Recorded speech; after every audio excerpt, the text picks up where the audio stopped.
di sebuah wilayah di ujung Pulau Jawa, tepatnya di Provinsi Banten, sekitar tahun 1526, berdirilah sebuah kerajaan Islam.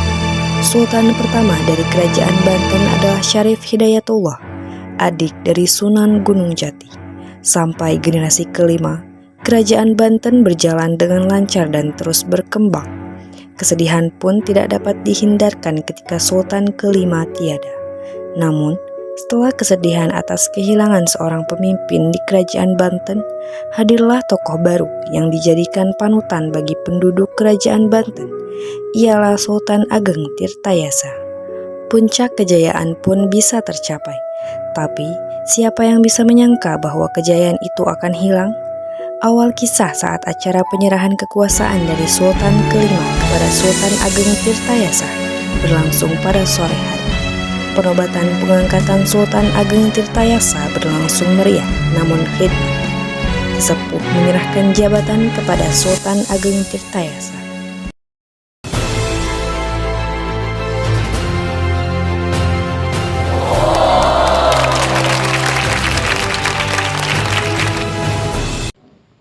Aku serahkan jabatan ini kepadamu.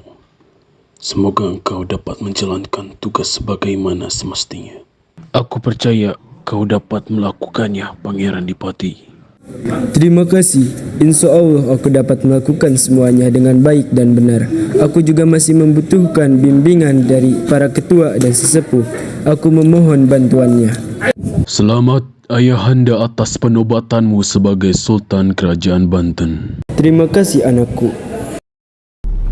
Sudah berbulan-bulan sejak hari penobatan itu, Sultan Ageng melakukan tugas-tugasnya, seperti membuat irigasi, memperhatikan kesejahteraan rakyat, menemukan solusi untuk mengatasi permasalahan sosial, dan tugas lainnya dengan baik.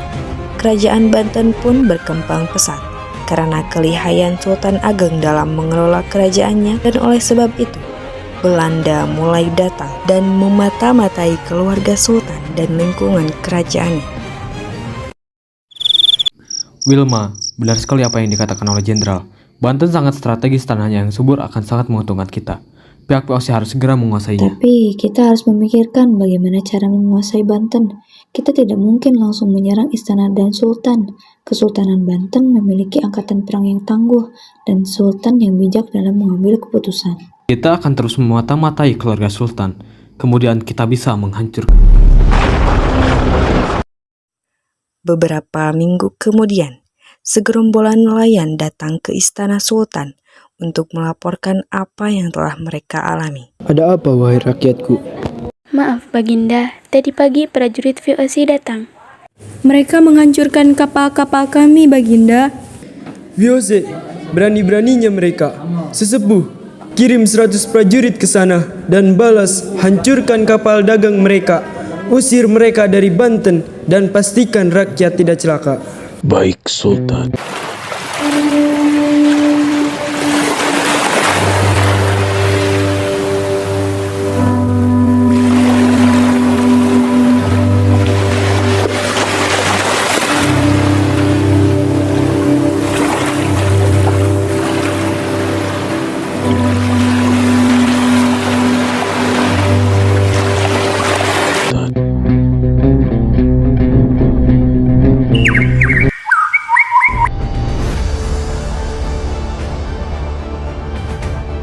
Hancurkan kapal-kapal mereka.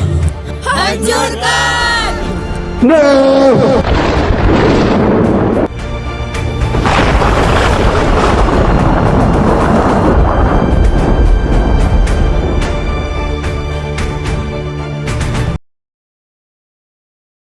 Pengusiran Belanda dilakukan oleh tentara-tentara yang Sultan Ageng kirimkan di dermaga-dermaga kerajaan Banten. Pasukan yang Sultan Ageng kirimkan berhasil mengusir kapal-kapal dagang POC. Beberapa tahun kemudian, di ruang kerjanya Sultan Ageng tampak sedang memikirkan sesuatu. Kemudian, ia memanggil putra-putranya. Pengawal. Ya, Baginda. Tolong panggilkan Sultan Haji dan Pangeran Arya. Baik, Baginda. Pengawal 1 dan 2 pun pergi menemui Sultan Haji dan Pangeran Arya. Sultan Haji dan Pangeran Arya diminta untuk menghadap Baginda. Baik, Sultan Haji dan Pangeran Arya pergi menemui Sultan Ageng. Duduklah, karena kalian sudah cukup dewasa. Aku ingin membantuku dan menjalankan pemerintahan dan menjalankan tugas. Kau Sultan Haji selaku putra mahkota, maka aku memberi kau tugas untuk menjaga kesejahteraan rakyat Banten. tapi ayah, baiklah. Terima kasih ayah. Aku akan berusaha sebaik mungkin. Dan kau Arya Purbaya, aku ingin kau menjaga kedamaian rakyat Banten dan mengambil alih keamanan di kerajaan Banten ini. Baik ayah. Malam pun tiba. Saat makan malam keluarga, Sultan menanyakan kegiatan apa saja yang telah dilakukan oleh Sultan Haji dan Arya Purbaya. Putraku, apa yang telah kalian lakukan hari ini? Aku telah memberikan bantuan sembako kepada rakyat yang tidak mampu, ayah. Bagus, bagaimana dengan Purbaya? Aku telah menjaga daerah konflik dan mendatanginya langsung ayah. Setelah ayah memberikan tugas itu, setelah itu pula tidak ada konflik yang terjadi. Aku berhasil mengendalikannya ayah. Bagus Purbaya, kau telah melakukan tugasmu dengan sangat baik. Aku bangga kepadamu. Terima kasih ayah. Setelah percakapan makan malam selesai, pada keesokan harinya Sultan Haji yang cemburu karena ayahnya lebih memuji Arya Purbaya pergi menemui Wisep dan Wilma. Ia dihasut agar menyerang kerajaan milik ayahnya sendiri untuk menunjukkan kekuatannya. Sultan Haji yang sedang tak dapat berpikir jernih pun menyetujuinya. Setelah dari pertemuan antara Sultan Haji dengan Wisep dan Wilma, dalam perjalanan pulang ke istana, Sultan Haji berpas-pasan dengan adiknya yang sedari tadi mencarinya. Kakak, dari mana saja kamu? Akhirnya kau kembali. Kami semua mencarimu. Tidak usah memanggilku kakak lagi. Memangnya aku tak tahu busukmu itu seperti apa. Tunggu, aku bisa menjelaskan semuanya, Kak. Aku mohon. Kau bilang kau putra mahkota? Kau tak pantas menjadi seorang putra mahkota dan tak akan pernah pantas. Aku bisa jelaskan semuanya, Kak. Kau salah paham. Aku tidak pernah punya keinginan untuk merebut posisimu di kerajaan. Kau yang lebih pantas daripada aku. Aku sudah tak percaya. Aku bisa lebih dari seorang putra mahkota. Hahaha. Lihat saja nanti. Tiba-tiba, Wisep dan Wilma datang di antara keributan kakak beradik itu, membuat suasana semakin panas. Hello Fenlis, kau pantas untuk dimusnahkan. Kesultanan Banten butuh orang yang lebih tangguh seperti kakakmu. Tapi sayang, Sultan lebih memilih. Itu semua tidak benar. Dan kalian tidak usah ikut campur masalah keluargaku ini. Aku yakin Sultan bisa menyelesaikan semuanya. Oh ya, lebih baik kita bertemu dengan Sultan terlebih dahulu. Melawan orang sepertimu hanya membuang waktu saja. Tiba-tiba, Sultan Ageng datang. Ada apa kalian mencari saya? Pergi kalian. Memang dengan kalian berhasil mempengaruhi putraku Sultan Haji. Kalian sudah berhasil menduduki kesultanan ini. Kekuasaan tertinggi masih di tanganku. Sultan seperti ini pantas memimpin kesultanan?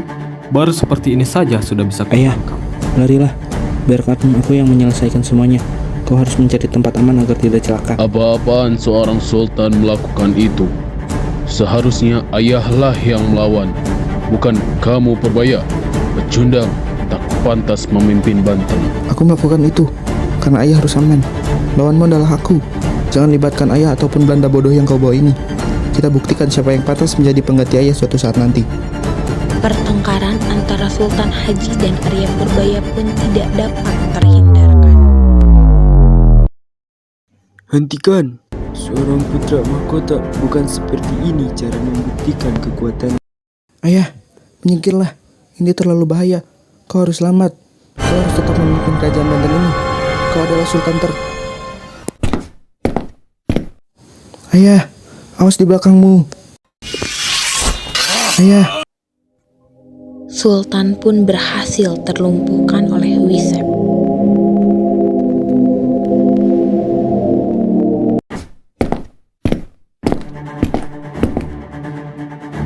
Kakak, apa yang kamu lakukan? Ya, kita, Kak. Bertandinglah seperti seorang pemenang, bukan pecundang, bukan menyakiti orang-orang di sekitar kita. Pengecut, penakut, kekuatanmu hanya di tangan orang-orang yang ingin memanfaatkan kita.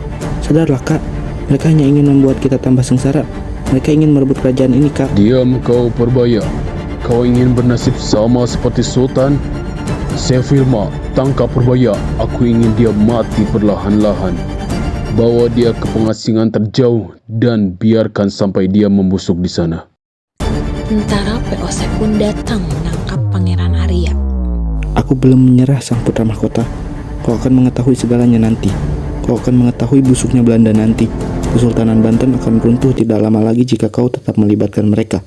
Lihat saja nanti. Setelah perkelahian berhenti dan Pangeran Arya Purbaya telah dibawa oleh POC untuk diasingkan, suasana menjadi hening. Sultan Haji menarik napas dan menghembuskannya dengan kuat. Beberapa hari kemudian, Wisep dan Wilma beserta tentara POC datang masuk ke dalam istana.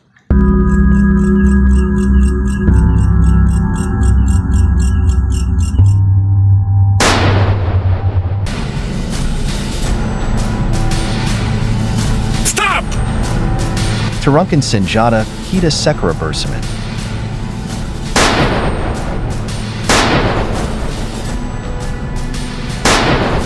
Langsung menemui Sultan Haji. Apa-apaan kalian langsung masuk ke sini tanpa izin pengawalku?